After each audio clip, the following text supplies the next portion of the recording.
Disney shares a little bit higher. This on news that the company agreed to invest $1 billion in OpenAI and license iconic characters. What do we know about this deal? Yeah, so we know that it's a big deal. It does feel like a big deal. This is really exciting. There's been a lot of tension in Hollywood over the use of AI for film, for animation, things like that.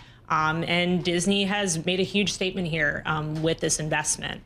And yeah, it's concerning. There are a whole suite of characters. You've got Marvel, Pixar, Star Wars. You can use that with OpenAI's Sora app and kind of create these short, social media friendly videos using these characters without fear. What if they have like Mickey as like a slasher dude or something? Like, are they okay with people that? People could write that. People could draw that anyway. I mean, that stuff happens anyway. But there's somebody who's so protective of their IP. Like, you and I have been trying to figure this out.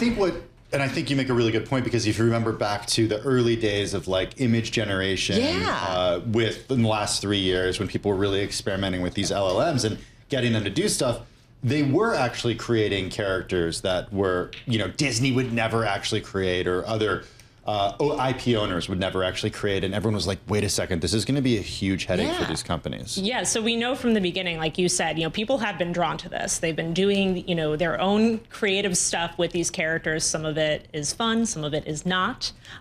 So, I'd have to imagine that there's, maybe restrictions here with how people use this app. Like you can put parameters in with these models. So maybe, okay. The other thing that I think of is just Hollywood's relationship with AI. And when we were at Screen Time earlier this year, a big conversation that we had back in October was about, and this was the whole writer's strike too, and the actor's strike in the last couple of years. This is what was the core tension, right?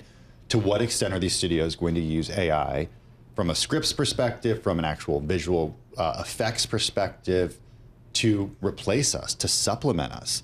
Does this send a signal about how Disney views this technology to the creative class? Yeah, I think Bob Iger here, he's going to have to convey a sense of reassurance, to the people working under him.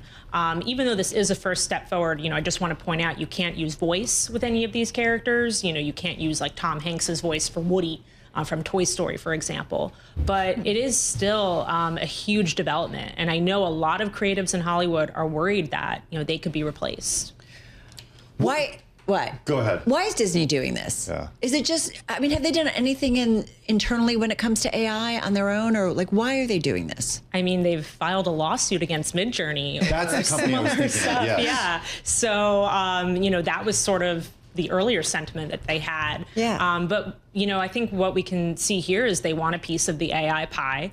That they don't want to be left out or left behind. And this is a way to build a partnership. With the prom queen, right? Yes. Basically, OpenAI. Everybody's just making sure they have some kind of relationship with OpenAI. Yes. But apart from, and I think to Carol's point also, apart from the equity investment in OpenAI and getting a piece of that financial upside, if there is financial upside, look, it's still a privately held company. There's a lot of questions about, and even Sam Altman's concerned about OpenAI right now, and there's a lot of competitors. So apart from the financial upside, what else does Disney get by doing this? They get the lead, and they're ahead of other entertainment companies. They're embracing AI. They also, they get some pluses too, like their employees now have access to ChatGPT, other enterprise tools. So I think they're looking at this from a, But from a branding perspective, is it like, okay, let's say my kid loves Toy Story and I can use then ChatGPT to create some sort of cool, birthday party invitations for him and his friends for their birthday. Does Disney see that as, okay, well, this is a good use of our brand, an extension that then gets this kid more interested in Toy Story and then going to Disney in California or Florida? Is that the idea? I think you hit on a great point here that, they're already establishing brand recognition in a new way. Everybody knows Disney, but this is just yet another avenue to get people on board and show that they're a tech-forward company, that they're willing to embrace the future and they're not going to be left behind.